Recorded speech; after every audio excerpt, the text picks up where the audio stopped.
إني أحب الهاشمي محمدا حبا تهيم به القلوب وتخفق في كل حين. حامد غزالی رحمۃ اللہ علیہ وہ نماز بھی پڑھتے تھے ان کے پیچھے سب پڑھتے تھے باقی وہ نہ تھے پڑھتے تھے. ایک دن ان کی اماں کو بولا کس نے انہوں نے امام غزالی رحمۃ اللہ علیہ نے بولے اماں سب میرے پیچھے نماز پڑھتے ہیں میرا بھائی حامد غزالی نہیں پڑھتا تو لوگوں پر اثر پڑے گا. ان کا بھائی خود نماز نہیں پڑھتا ان کی اماں نے بولا تو بھی پڑھا کر ان کے پیچھے نماز. ان کی اماں کا ماننے والے تھے یہ مان کے بڑے ہوئے اور تو ماں کا مانتا ہے اللہ اس کو بہت بڑا بنتا ہے. پیچھے نماز پڑھتے تھے تو نماز پڑھتے پڑھتے حالت نماز میں چلے گئے. نماز پوری نہ حامد غزالی رحمۃ اللہ علیہ چلے گئے.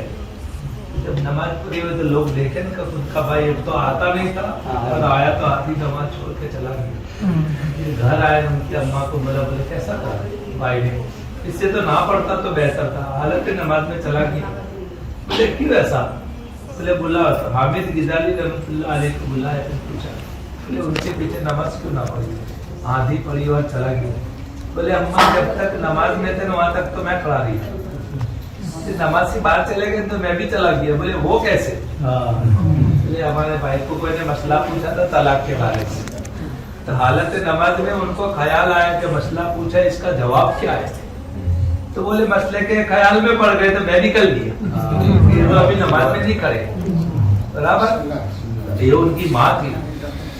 بولے ایسا کرا تو میں چلا گیا تو ان کی ماں کیا کہتے خبر وہ نماز میں مسئلے میں چلا گیا تو نماز میں تھا نا تو کائے کو اس کی طرف دھیان دیا. میں نے بھی دیکھا کہ دیکھو بھائی کا دل کہاں پھرتا ہے تو بولے دونوں کو نکال اس کے بعد کہتے ماں اس کے بعد میں تو کبھی نہیں ہوا. یہ امام غزالی ہے.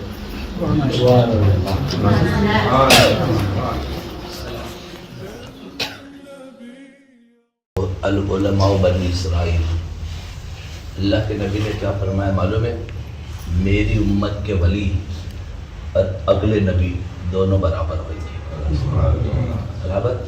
تو یہ بات حضرت موسیٰ علیہ السلام کو یاد تھی کہ یہ کیسے ہو سکتا ہے. نبی تو نبی جو ہوتا ہے وہاں اتنا ہی یاد رکھنا نبی کی برابری کوئی ولی نہیں کر سکتا. لیکن اللہ کے نبی نے فرمایا میری امت کے ولی اور پہلے کے نبی دونوں برابر ہوئیں گے. تو موسیٰ علیہ السلام کو وہ بات یاد تھی. ایک دن موسیٰ علیہ السلام نے دیکھا کہ لاؤ کسی سے ملاقات تو کروں اللہ کے نبی کا جو امتی ہو ولی ہو اس سے ملاقات کو کروں. تو ایک روح دیکھی روح اس کو موسیٰ علیہ السلام نے بلایا. روح تھی موسیٰ علیہ السلام نے قریب بلایا اور قریب بلانے کے بعد کہا کہ تمہارا نام کیا ہے. روح کو پوچھا تمہارا نام کیا ہے تو روح کیا کہتی ہے معلوم ہے محمد بن محمد بن محمد بن محمد بن محمد بن محمد. لمبا لمبا بولا تو موسیٰ علیہ السلام نے کیا اتنا لمبا کیوں کھینچا خالی محمد بن محمد کیا دینا تھا اتنا لمبا کائے کو کھینچا. تو وہ روح کیا کہتی ہے معلوم ہے تم نے بھی تو ایک دن کھینچا تھا. بولے کب کھینچا تھا بولے جب تم کوہ طور پر گئے تو اللہ پاک نے کہا کہ موسیٰ تیرے ہاتھ میں کیا ہے تمہارے کہتے رہے قول ہے یا عصا میرے ہاتھ میں عصا ہے. اتنا پوچھا تھا بولے ہاں تو تم نے کیا بولا تھا اللہ اس سے میں بکریوں کا چارہ بھی لاتا ہوں اس کا تکیہ بھی بناتا ہوں اس سے کنویں سے پانی بھی نکالتا ہوں.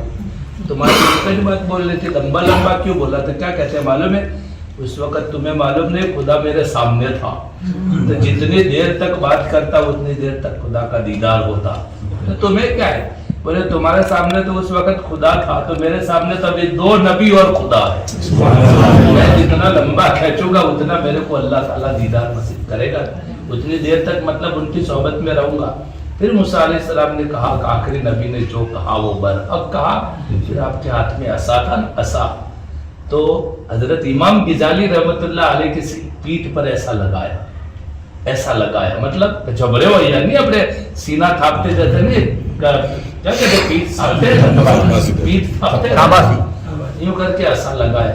تو امام غزالی رحمۃ اللہ علیہ جب دنیا میں آئے تو آپ کے پیٹھ پر عصا کا نشان تھا. کبھی آپ چیت نہیں سوئے ہو